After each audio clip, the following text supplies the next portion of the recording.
Hello everyone, hope you're all keeping well and welcome to today's video of assembling this 1 to 50 scale wind turbine that is styled in the wind turbine manufacturer of Nordex.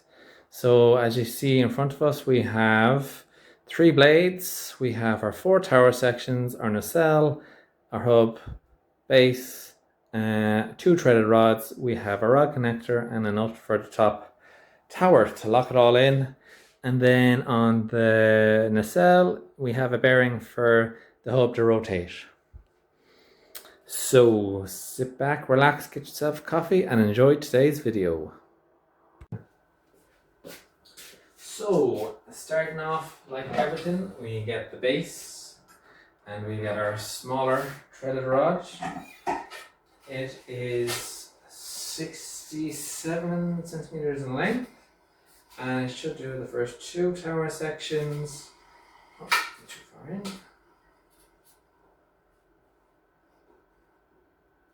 No. Nice and flat.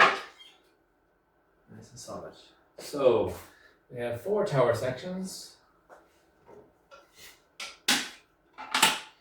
And the Nordex wind turbine is modelled off their N117 model. It is a pretty sure it's a 4.2 megawatt wind turbine. And the reason I picked this model is because it is a wind turbine that has been erected in a wind farm about 5 minutes down the road from where I am. And I had seen them come into port, McFadden's, transported all of the components up here from Galway for any of you who are from Ireland.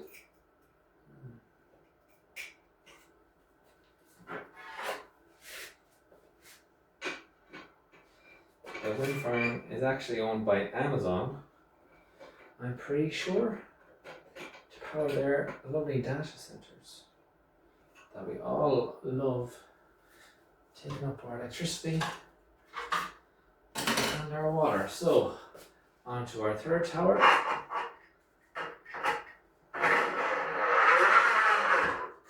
Now, this is just recently printed. Sorry about the noise.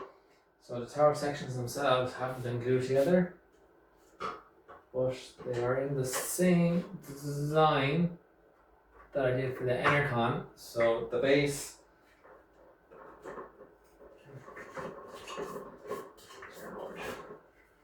actually I don't go on, I do it all the way.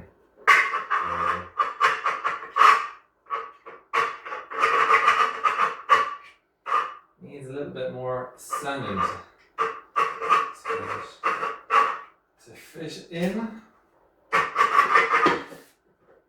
Now, as I was saying, these are just off the printer this week, started this week, today's Friday, for any of you who want to know. The video will probably go out tomorrow, Saturday. So as you can see in 4th tower, we have the bit of the lip on the inside of the tower and a little groove that it fits into on the following section.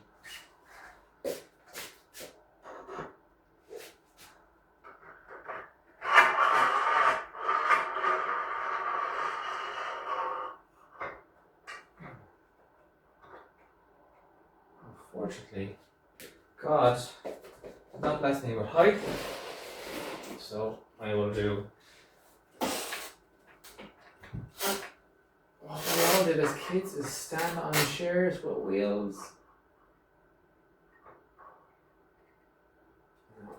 I am too short.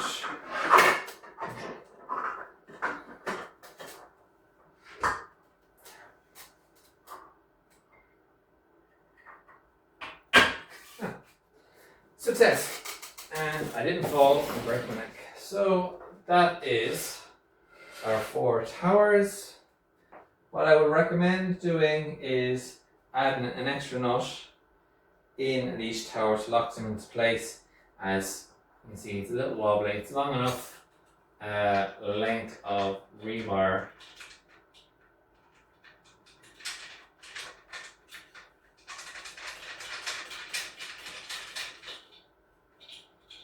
like that. Maybe even add a washer into the nut. And there's the tower's done. Now, our nacelle comes with a transport frame for anyone who wants to sit it on the trailer load. So it sits nicely into its 4 grooves, and it has 2 other grooves that fit, or 2 other bits that fit into the 4 grooves, the base of the turbine. So like such. It's nice and snug. We have our bearing. We are currently 1.8 meters tall, and then we get the blades on, and that will bring the model's total height up to just under 3 meters. Now, the hub was also printed during the week, and I'm not too sure if I didn't sand it. So what I will do is I will use the hub for my display model for the blades to fit into nice and snug. So we want to rotate.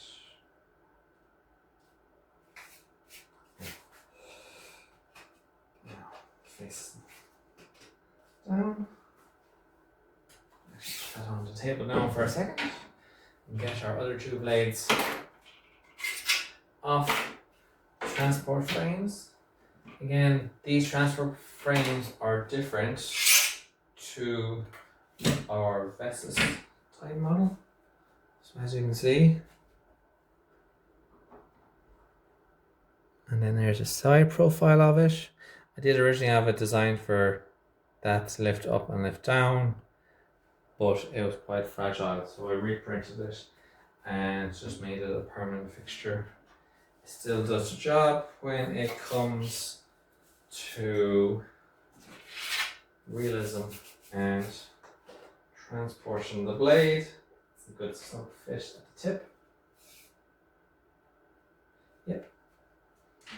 Sometimes the orientation of the blades confuse my poor tired brain, but we are good to go. So if anyone is wondering, the root of these blades are 2.5. So the root is the diameter of the base. 2.5 meters, which would be 5 centimeters. It's the same diameter as the IMC blade. So our transport frames work for that blade and our own. So there you have it. The one thing I don't have installed is the coolant tower, which would sit as such nice and snug. Now I'll rotate it for you. So you see the side frame. Don't knock the light. And we'll move her back a bit. Maybe I should have stuffed that on the nacelle before starting this video. Sure. Now, that is our 1/50 scale Nordex style design of a wind turbine. It's actually quite large for a 1/50 scale. I don't think I'll go any higher with any other models. Now I know there's an Enercon E138 that I've designed a nacelle for down at the bottom shelf on this rack, which would be 2.2 meters to the hub height compared to the 1.8 in the length of blade. Then you're probably looking at about 3.5 meters all in all for the size of that wind turbine on 150 scale, which I don't think we'll do because nobody has. Well, I definitely don't have room for over 3 meters unless we move into my living area with a vaulted ceiling. But yeah, there is it in all its glory. I'll add a video I'll add a small clip of this outside rotating. It won't rotate in this room, unfortunately, because the roof's too small, but we managed to assemble it. yeah, guys, we actually have it listed up on our website. There's a DIY version, so you get the blades. There are 4 sections compared to the Vestas one, which is in 3, and then each tower section is in 2. And then when it comes to assembly, I would say at each point of each tower, add in a washer and another nut to make sure it's nice and secure, as it is a bit wobbly. It is a bit wobbly, but you don't want it to fall off, or if you do have it outside, a big gust of wind come along and absolutely take it. But if you're having it outside, there'd be I'd have to go to a concrete slab, or yeah, because when I have this outside, I have two blocks to give an extra bit of weight onto the base. Just about holds on a bit of a breeze. If it's a bit too much, you can hear it creaks. So yeah, thank you guys for watching today's video, and that is our 150 scale Nordex wind turbine.